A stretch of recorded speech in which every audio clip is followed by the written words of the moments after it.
आज चाहिँ मैले आँपको अचार को भिडियो लिएर आएको छु। अनि यो चाहिँ मैले सधैँ बनाउने तरिका हो।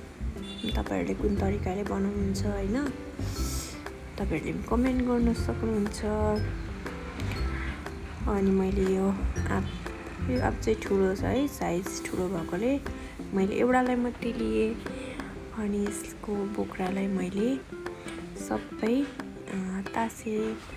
अनि तासिसकेपछि चाहिँ मैले यसलाई एउटा कचौरामा सानो सानो लाम्चो पातलो हुने गरी यसरी काटेको छु हैन। यसरी काट्यो भने चाहिँ पिस्नलाई अलिक सजिलो लाग्छ है त। मैले अरू पनि तरिकाहरू पहिले काटेँ हैन, तर मलाई चाहिँ यो नै सजिलो लाग्यो।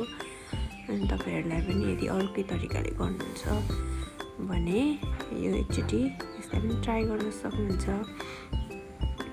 यो आँप चाहिँ छिपिसक्यो हैन, अनि यसको कोया लागिसकेको छ, त्यही भएर मैले यो तरिकाले काटेको हो। अनि तपाईहरुतिर चाहिँ आँप कत्रो भइसक्यो हैन, नुनमा चाहिँ पुरा कोया लागिसकेको छ।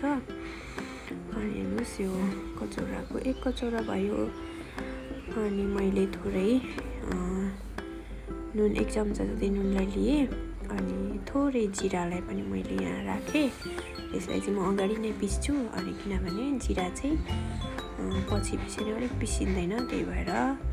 अनि मैले 4वटा जति सुकेको खोर्सानीलाई अनि तेलमा फुराएर यहाँनिर मैले पिसेको छु। तपाईहरुलाई कतिको पिरो मनपर्छ, तपाईहरुले आफ्नो स्वाद अनुसार पिरोलाई थप्न घटाउन सक्नुहुन्छ। अनि आँपको अचार म अलिक थोरै नै पिरो खान्छु हैन।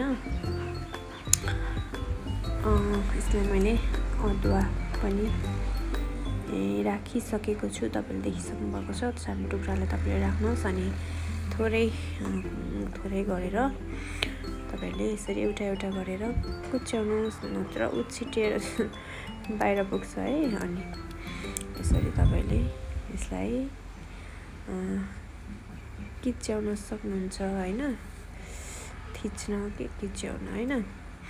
अनि यसरी मैले सबै आँपहरुलाई यसरी गरेको छु। अमिलो बढी भएको अचारहरुमा चाहिँ धेरै खोर्सानी चाहिन्छ है त, नत्र म 2टा नत्र 3टा मात्रै लिन्छु। अनि यसरी मैले पिसिसकेँ।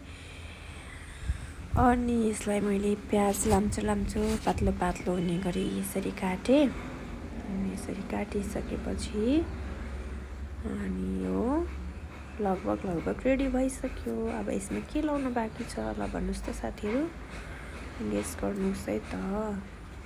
तपाईहरुलाई थाहा छ होला। अब म यस पछाडि चाहिँ यसलाई कचौरामा राख्दैछु। अनि यसरी कचौरामा राखिसकेपछि मैले चाहिँ काँचो तोरीको तेललाई राखेको छु। कतिजनालाई मन नपर्न सक्छ सेन्ट हैन, तर मलाई चाहिँ यो आँपको अचार, गुन्द्रुकको अचारमा चाहिँ मिठो लाग्छ है त। सबैमा अरूले चटपटीतिर चाहिँ मन पर्दैन। अनि काँचो तोरीको तेललाई मैले यसरी राखेँ। तपाईहरुले थप्न घटाउन सक्नुहुन्छ। हेर्नुस् है त, कस्तो अमिलो पिरो टक्क परेको चाहिँ अचार बनिएको छ हैन। अनि तपाईले एकचोटि ट्राई गर्नुहोस्। धन्यवाद।